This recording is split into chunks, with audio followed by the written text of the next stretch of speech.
Hey everyone. Hey. Hello. Hi.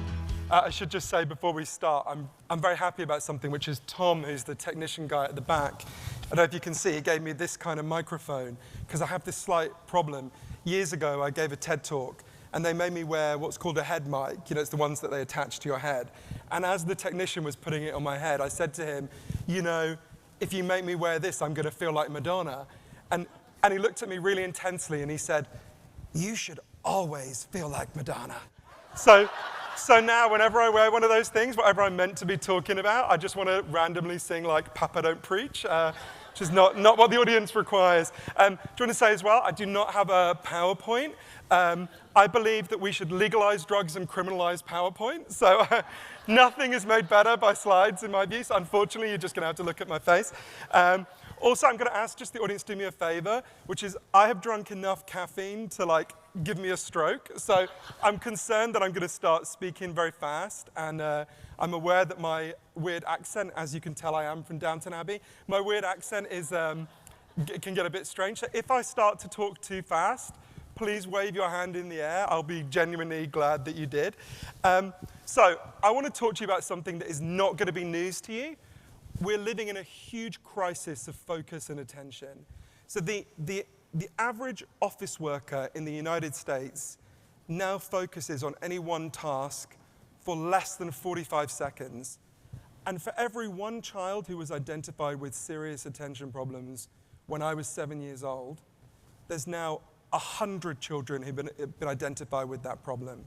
So we can see this all around us, this huge crisis in focus and attention. And the reason this matters is I would just say to anyone here, think about anything you've ever achieved in your life that you're proud of, whether it's starting a business, being a good parent, learning to play the guitar, whatever it is. That thing that you're proud of required a huge amount of sustained focus and attention. Focus and attention are at the heart of all human achievement. Sustained focus and attention. And the scientific evidence is very clear. When your ability to focus and pay attention deteriorates, your ability to achieve your goals deteriorates, your ability to solve your problems deteriorates. You feel worse about yourself because you actually are less competent when you can't pay attention. Attention is our superpower as a species. Whenever I'm talking to kids about this, I always say, attention is your superpower, and right now we are surrounded by kryptonite. And our job is to get that kryptonite out of your life, out of your environment. And like I'm sure everyone here, I could feel this playing out in my life, right? I could see it. For me, things that are so important to me, like reading books, having proper long conversations, even watching movies, were just getting harder and harder, right? I could still do them, but they were getting more and more like kind of running up an escalator that was going down. Do you know what I mean? Like, actually, it's not a good analogy because I can't run up a down escalator, even on Ozempic. But you know, it was getting harder and harder. And it felt like that escalator going the other way was getting faster with every year. And for years I thought, you know, I write books about big social challenges like this. I thought, I should research this, I should write about it. And to be honest with you, I put off writing about it for a long time because I was kind of embarrassed. I thought, well, the answer is kind of obvious. Someone invented the smartphone, that screwed me over. I must be lacking in willpower. I'm not strong enough. And maybe it's that I was getting older as well. So I had these kind of quite, what I now see, were actually very oversimplified stories in my head about what's happening to all of us. And I only decided I had to research this when something happened to me involving a young person I really loved. And I thought, okay, I need to look into this. So I've got a godson. And when he was 9, he developed a brief and unbelievably cute obsession with Elvis Presley. And the reason it was so cute is he seemed to genuinely not know that impersonating Elvis was a kind of cheesy cliche. So I think he was the last person in the history of the world to do a totally sincere version of Jailhouse Rock. It was adorable. And every night when I would tuck him into bed and tell him a story, he would get me to tell him the story of Elvis's life over and over again. I skipped over the bit where he dies in the toilet, but it's not quite appropriate. But you know, I would tell him this story over and over again. And one time, I mentioned Graceland where Elvis lived. And I said, you know, people go to Graceland to visit it. And his whole face lit up. And he said, Johann, will you take me to Graceland one day? And I said, sure, the way you do with 9-year-olds knowing, like, next week he'll want to go to the North Pole or whatever. And he looked at me very intensely. He said, no, do you absolutely swear one day you'll take me to Graceland? And I said, I absolutely promise. And I didn't think of that moment again for 10 years until so many things had gone wrong. So when he was 15, he dropped out of school. And by the time he was 19, this will sound like an exaggeration, it's not. He spent literally almost his entire waking hours alternating between his iPad, his iPhone, and his laptop. And his life was just this blur of WhatsApp, YouTube, pornography, Netflix, just this kind of screen-based world. And it was almost, this was before TikTok, but it was almost like he was kind of spinning at the speed of Snapchat. Do you know what I mean? Like nothing still or serious could get through to him. And one day, we were sitting in my apartment in London, and all day I was trying to have a conversation with him, and he's really smart and delightful. You would all like him. And I just couldn't get a conversation going. It was like throwing sticks into a river that was going really fast. And to be totally honest with you, I wasn't that much better, right? I was staring at my own devices.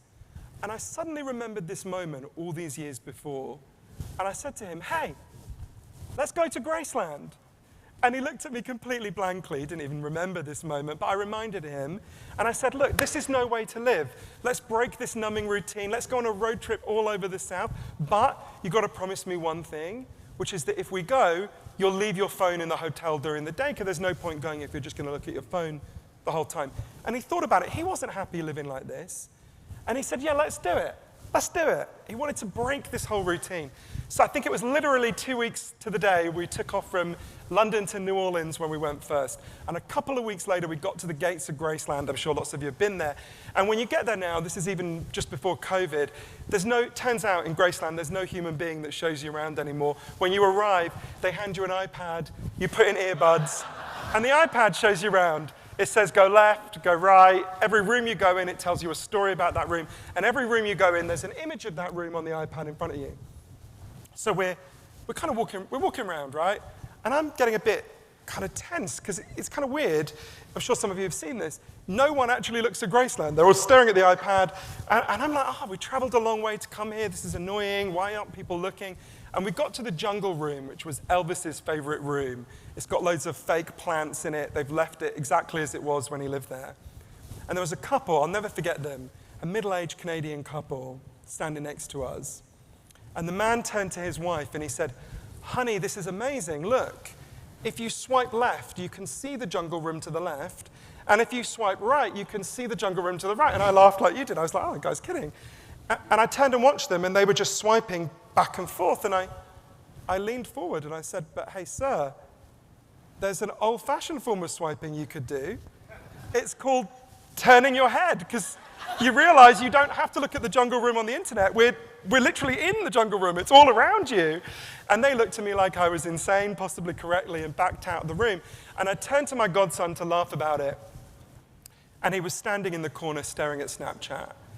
Because from the moment we landed, he could not stop. He literally couldn't stop. And I went up to him. I did that thing that's never a good idea with teenagers. I tried to grab the phone out of his hand. And I said to him, I know you're afraid of missing out, but this is guaranteeing that you'll miss out.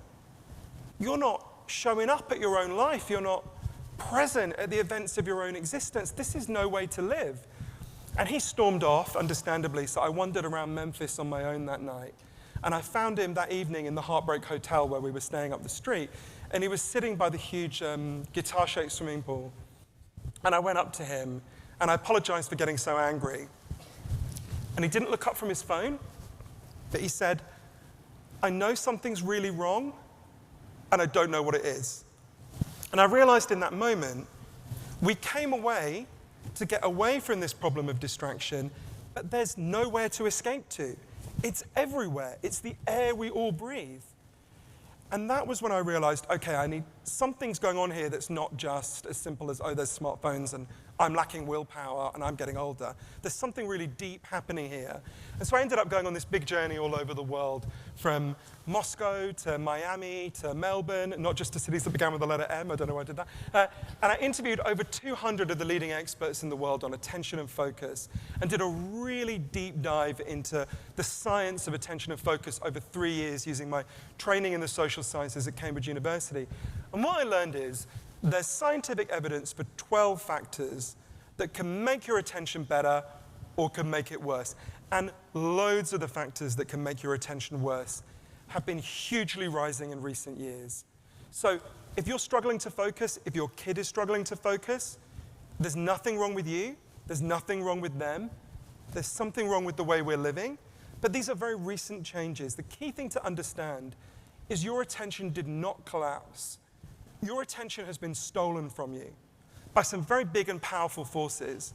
But once we understand those forces, we can begin to reclaim our attention, to some degrees individuals, to some degrees institutions. Obviously, education has an incredibly important role to play in this, and to some degree as a wider society. So I want to talk about some of those 12 factors. I'll talk about one that is definitely playing out for all of you today to some degree, right? There'll be some people it's playing out literally in this room now. So I went to MIT, the Massachusetts Institute of Technology, to interview one of the leading neuroscientists in the world, an amazing man named Professor Earl Miller. And he said to me, look, there is one thing you need to understand about the human brain more than anything else. You can only consciously think about 1 or 2 things at a time. That's it. This is a fundamental limitation of the human brain.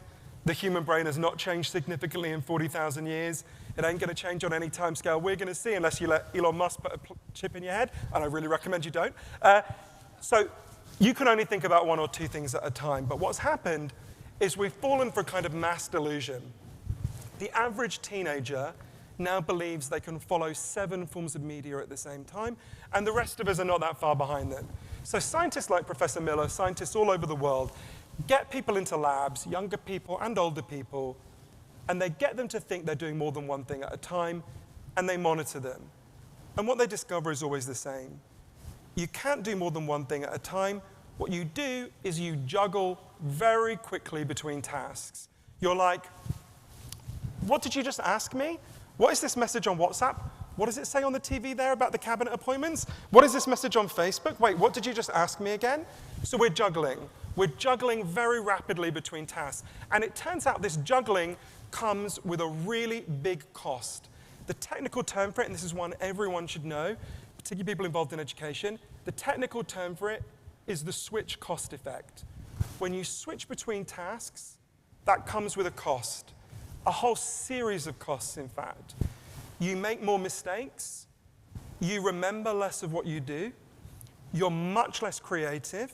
And I remember when I first learned that, thinking, okay, I can see that comes with a cost. I get it. But that's not that's a kind of, it's like a minor niggling problem. It's not a big thing, right? If you look at the evidence, it's pretty shocking. I'll give you an example of a small study that's backed by a wider body of evidence. You know Hewlett-Packard, the printer company, who always cause paper jams in my view, but let's set that aside. Hewlett-Packard, the printer company, got a scientist in to study their work, is called Dr. Glenn Wilson, and he split them into 2 groups. And the first group was told, just get on with your task, whatever it is, and you're not going to be interrupted. Just do what you got to do. And the second group was told, get on with your task, whatever it is, but at the same time, you've got to answer a heavy load of email and phone calls. So pretty much how everyone here lives, right? And at the end of it, he tested the IQ of both groups. The group that hadn't been interrupted scored on average 10 IQ points higher than the group that had. To give you a sense of how big that is, if we all sat down now and smoked a fat spliff together, we smoked cannabis and got stoned, our IQs would go down by 5 points. So being chronically interrupted in the way so many of us are, in the short term is twice as bad for your intelligence as smoking cannabis. You'd be better off sitting at your desk, smoking a spliff and doing one thing at a time, than you would sitting at your desk, not smoking a spliff and being constantly interrupted. Now, I don't want anyone to get the wrong idea. You're better off neither smoking cannabis nor being interrupted. Sorry, bad news, everyone. But you begin to see how big an effect this is. This is why Professor Miller, one of the neuroscientists in the world, said to me, we are living in a perfect storm of cognitive degradation at the moment. And there's been lots of experiments looking at this in an educational framework. There's an amazing guy called Professor Larry Rosen. You should invite him next year, by the way. Really amazing person who's done the best work, I think, on studying this. He's in San Diego. And you can do very simple experiments. You get a load of students, you split them into two groups, they listen to the same lecture. One group doesn't have their phone with them, the other group has their phone with them and receives a few text messages. And then a week later, they go back to them and they just ask them questions about the lecture. The kids who had the phone do dramatically worse, right? The evidence on this is overwhelming about the switch cost effect and what it's doing to us. There's a fact about this that really haunts me. It's discovered by a guy called Professor Michael Posner at the University of Oregon. If you're interrupted by something as simple as a text message, so there'll be someone at the back, right? I can't see you all, but there'll be someone at the back who's going to receive a text message while I'm talking. And you're going to think, I'll just glance at the text message, then I'll listen to this weird British guy a little bit more. It'll take me 10 seconds. I'll look at the text, you reply. What's that? 10 seconds. Professor Posner discovered if you're interrupted by something as simple as a text message, it takes you, on average, 23 minutes to get back to the level of focus you had before you were interrupted. But most of us never get 23 minutes without being interrupted. So we're constantly operating at this lower level of cognitive capacity, of cognitive ability. Now, so that's what distraction and being interrupted does to us. At the opposite end of the attention spectrum, there's a state that everyone here will have experienced at some point in their life. It's called a flow state. It's really interesting when you're thinking about attention. So a flow state is when you're doing something and you really get into it and your sense of time falls away, your sense of ego falls away, and you're suddenly like, oh wow, is it 4 o'clock? What happened to the day, right? You know, one rock climber said, when you're rock climbing and you get into flow, it's like you are the rock you're climbing, right? And different people get into flow doing different things. For me, it's riding. Some people, it's making bagels, brain surgery. It can be anything, right? But flow is really important for thinking about attention because flow is both the deepest form of attention we can provide, and once you get into it, it's the easiest form of attention to provide. It's not an effort, right? So obviously I want to understand, okay, if this is a gusher of attention that exists in all of us, where do we drill? How do we get it, right? So I interviewed Professor Mihaly Csikszentmihalyi, took me so long to learn how to say that, who's the guy who discovered the science of flow states, studied them for 60 years. I did the last interview he ever did. And he discovered a huge number of things. He discovered some things that I think would be really helpful. 3 key things. If you want to maximize your chances of getting into a flow state, there are 3 things you can do. The first thing is you need to set aside a significant amount of time to just do one thing. If you're trying to do 2, 3, 4, you'll never get into flow. The second thing is you've got to choose a goal that is meaningful to you. If attention evolved to attach to meaning, this is very important, I think, in education, because if we teach to the test and kids don't understand the meaning, they'll actually get much less out of the experience. So you want to choose a goal that's meaningful to you. And thirdly, and this was a bit counterintuitive to me, you want to push yourself to the edge of your abilities. Flow begins at the edge of your comfort zone. So let's say that you were, I don't know, a medium talent rock climber. You don't want to just climb over your garden wall. That's too easy. You won't get flow doing that. Equally, you don't want to suddenly try and climb Mount Everest. That's going to be too much. You want to climb a slightly higher and harder rock face than the one you did last time.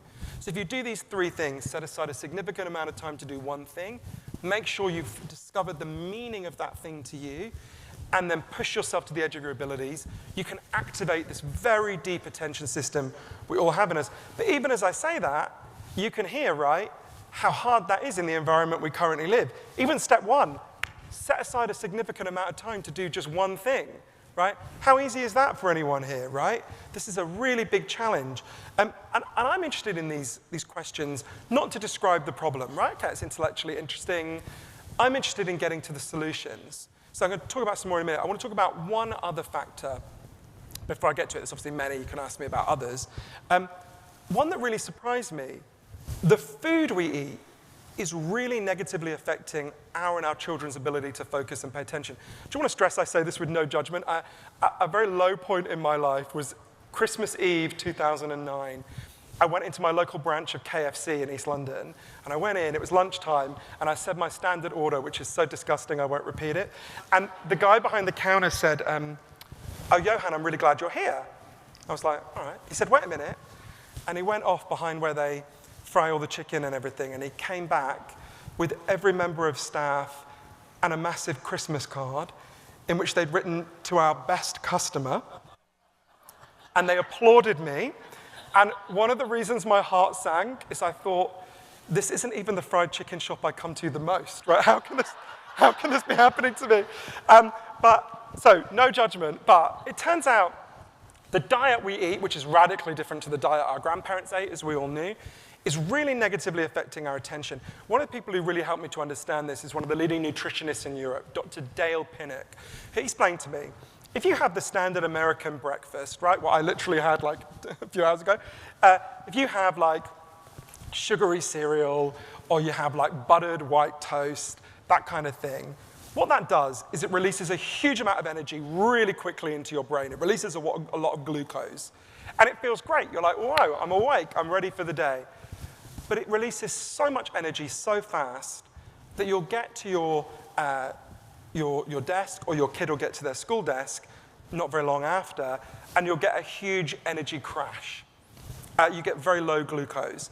And when that happens, you experience a state called brain fog, where you can't focus very well until you have another sugary, carby snack, and then you get another spike. The way Dr. Pinnock put it to me is the way we eat puts us on a roller coaster of energy spikes and energy crashes, energy spikes and energy crashes throughout the day. Now imagine if instead of that breakfast you had, for example, oatmeal with blueberries, right? I know it sounds disgusting, but bear with me. If you had that for breakfast, that releases energy very steadily. You don't get these big peaks and big troughs. You don't get these attention problems in the same way. So there's lots of other elements of our diet that are affecting our, something you want to really think about in your educational institutions is the food will be playing a profound role in how the children's brains work. There's lots more things I could talk about in relation to this. We sleep 20% less than we did a century ago. The average American child sleeps 85 minutes less than they did in 1945. Dr. Charles Czeisler, who's one of the leading sleep experts in the world, said to me, even if nothing else in the world had changed, except that we sleep so much less, that alone would be causing a huge attention crisis. Because the whole time you're awake, your brain is building up something called metabolic waste. He called it brain cell poop, which helped me to understand it. It's building up the whole time you're awake. When you go to sleep, a watery fluid washes, often in the 7th hour, washes through your brain and takes this brain cell poop out of your brain and into your kidneys and eventually out of your body. If you don't get 8 hours sleep a night, it actually needs to be more than that for kids, your brain does not clean itself. You know that feeling when you're tired and you feel clogged up? That is not a metaphor. Your brain is literally clogged up. And we are all, 40% of Americans sleep 7 hours or less every night. That alone is causing a massive attention crisis, and the collapse in kids' attention is deeply related to that, along with these other factors. So for all of the 12 factors that are negatively affecting our attention, there are 2 levels at which we have to deal with them. I think of them as defense and offense. There are loads of things we can all do immediately to defend ourselves and our children against these factors that are harming our attention. I go through loads in my book, but I'll give you an example of just 2 very quickly. Google, when you leave here, don't take out your phone and do it now, for all the reasons I've explained. Google something called a K-safe. Just the letter K and a safe. I should completely have bought shares in this company before my book came out because they've gone up. It's a plastic safe. You take off the lid, you put in your phone, you put on the lid, you turn the dial, and it locks your phone away for anything between 5 minutes and a whole day, right? However long you tell it to, once it's locked, you can't get at your phone, right? I use it 3 hours a day to do my writing. I wouldn't finish my books if I didn't do that. I would recommend everyone here with children, just start, have 10 minutes a day where you all put your phones in the phone jail, and you have to like look into each other's eyes, like in the past, you remember that? And you know, it's really hard at first, but I won't have friends around for dinner unless we all put our phones in the phone jail. And I always say to them, it's difficult, it was very hard for me at first, but I always say, the pleasure of us paying attention to each other is so much greater than whatever crappy Instagram update you're going to have to wait 2 hours for, right? So there are loads of things like that. There's an app called Freedom that can cut you off from websites you're addicted to, or the entire internet. Put it onto your phone. But I want to be really honest with you, because I do not feel most people who are communicating about attention are leveling with people. I am passionately in favor of all these individual changes. They will make a really big difference to your life. On their own, they are not going to solve this problem fully. Because the truth is, this did not happen because you had bad habits, and I had bad habits, and our kids had bad habits. This crisis is happening largely because of some very big forces. And at some point, we are going to have to take on those forces. And there's an example in the history of this country that I think can guide us. So I spent a lot of time in Silicon Valley interviewing the people who designed the world in which we now live. And the thing that most struck me is how sick with guilt they feel about what they've done. There's a really interesting guy called James Williams, who was at the heart of Google, designed Gmail to be maximally addictive. And one day he was speaking to a tech conference, and the audience was literally the people who designed the stuff your kids are using today. And he said to this audience who was feeling uneasy, he said, is there anyone here, if there is anyone in this room who wants to live in the world that we're creating, please put up your hand. And not one person put up their hand. He was like, I'm done. He quit and became a really important philosopher of attention. And the people in Silicon Valley kept explaining to me something that took me quite a long time to understand, partly because it sounded so simple. They explained to me, if any of you open now TikTok, Facebook, X, Instagram, any of these apps, and you begin to scroll, these companies begin to make money out of you immediately in 2 ways. The first way is really obvious. You see advertising. OK, we all know how that works. The second way is much more important. Everything you ever do on these apps is scanned and sorted by their artificial intelligence algorithms to figure out who you are and what makes you tick. What makes you happy, what makes you angry, what makes you horny, what makes you sad. It's figuring all this out, right? And it's learning that for several reasons, but the most important is it's learning that information to figure out what to show you next to keep you scrolling. Because every time you open the app and begin to scroll, they begin to make money. Every time the longer you scroll, the more money they make, because the more ads you see. Every time you close the app, their revenue stream disappears. Every time your kid opens the app, they begin to make money. The longer your kid looks at the app and scrolls, the more money they make. Every time your kid closes the app, that's a disaster for their bottom line. So all of this genius in Silicon Valley, when it's applied to social media, all this AI, all these algorithms, is geared towards one thing and one thing only, figuring out how do we get you and your kids to open the app as often as possible and scroll as long as possible. That's it. It is a machine designed to hack and invade your attention. And I kept saying to the people who designed it, who'd done this, they were telling me what they'd done. Yeah, but that sounds almost like kind of conspiratorial. Can it be so simple? And one of them said to me, knowing my history with KFC, said, look, the head of KFC is probably a very nice man or woman, but all she cares about in her professional capacity is how often did you go to KFC this week and how big was the bucket you bought.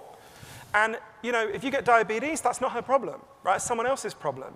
In exactly the same way, these companies are machines designed to hack our attention. And as one of the leading investors in Silicon Valley, Paul Graham, said, they are getting better and better at it every year. Think about how much more addictive TikTok is than Facebook, right? Now imagine the next crack-like iterations that are currently being designed in Silicon Valley.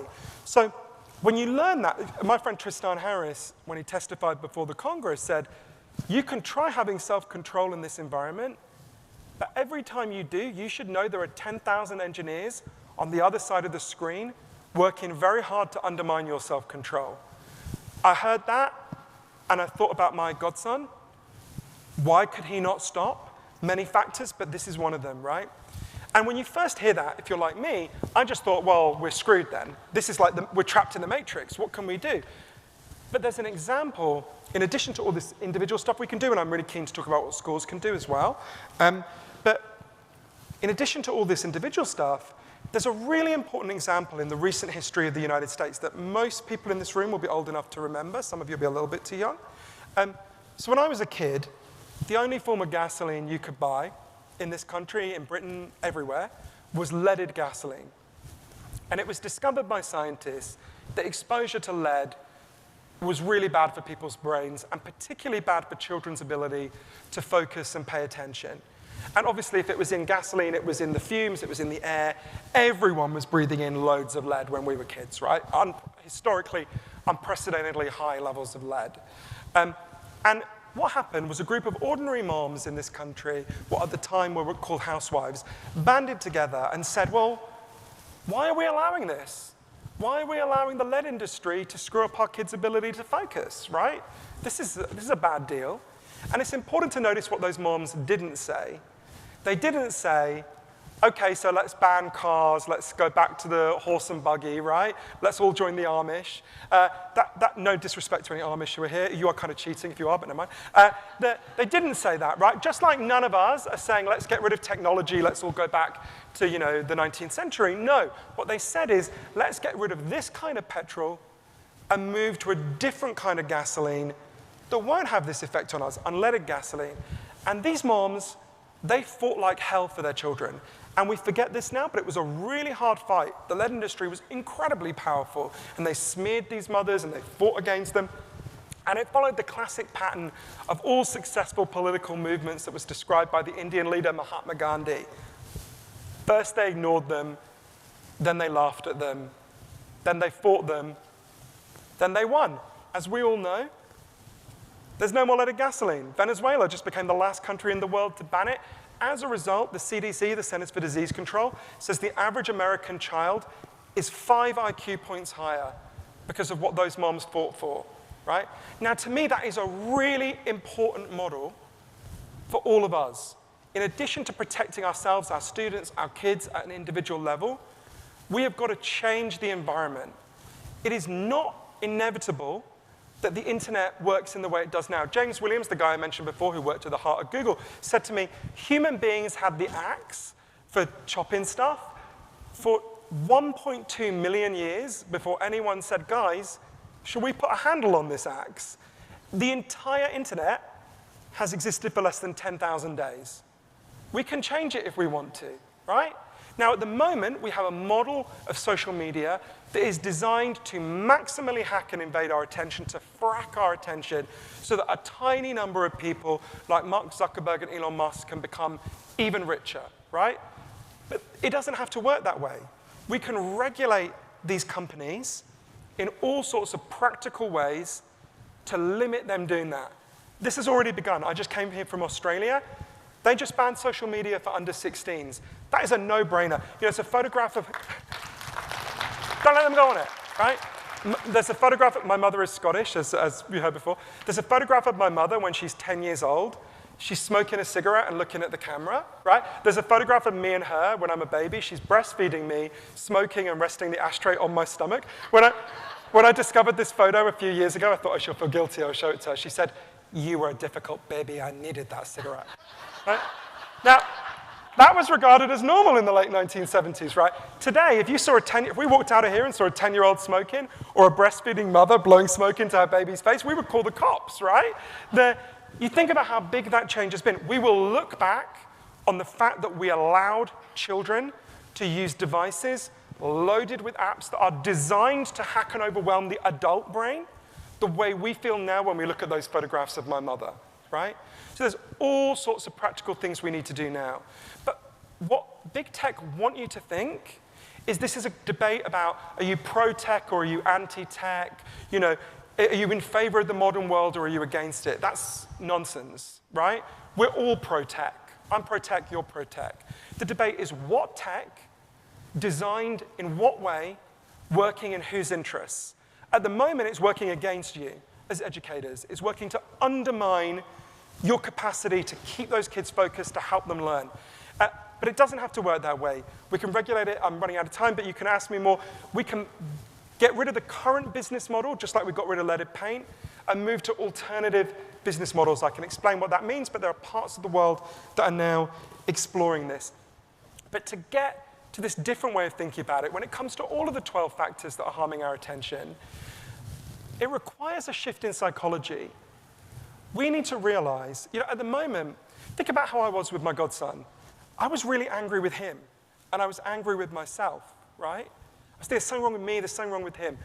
We need to get out of that psychology, right? We need to stop being angry with the people who are experiencing the effects of this dysfunctional environment and start being angry with the people who did this to us and taking them on as a concerted collective effort. You think about how much we are the beneficiaries of those moms who fought to get leaded gasoline out, right? We now have to be those moms. We now have to be the people who change the environment to make it that our kids can achieve their goals. Because when you see, everyone knows this when they see a child that can't focus, right? You know, okay, the kid won't die, they'll be okay, but they will never get to be what they could have been if we don't help them restore their attention. Like I say, it's our superpower. To watch people be stripped of their superpower is to mean that your kids will never get to be what they could have been. And that is heartbreaking and intolerable. So, and most importantly, we don't have to tolerate it. This is not an inevitable effect of the modern world. We remember the world before many of these factors that are harming our attention. We can build a system that nurtures and protects attention. The best technologies enhance human beings. What's a paintbrush? That's a technology. What's a violin? That's a technology. Give someone that technology, they can do something they couldn't do before. They can paint the Sistine Chapel. They can play a symphony. We want technologies that enrich us. We are pro-tech. At the moment, we have those technologies that are undermining us, but they can be replaced. They can be redesigned. We can do that. My friends in Silicon Valley know how to do it now. The key thing is the incentives and the movements have to be there. For as long as we are in a system where the longer you and your kids scroll, the more money they'll make, they will just get better and better at raiding and ravaging our attention. We need to break that link. I can talk more about how if you want in the Q&A, and we can move to a better model. But we need to realize to get there, we need to realize that, you know, we are not medieval, we're not like medieval peasants begging King Musk and King Zuckerberg for a few little crumbs of attention from their table. We are the free citizens of democracies, hard-won democracies, and we own our own minds. And together, we can take them back if we want to. Thank you.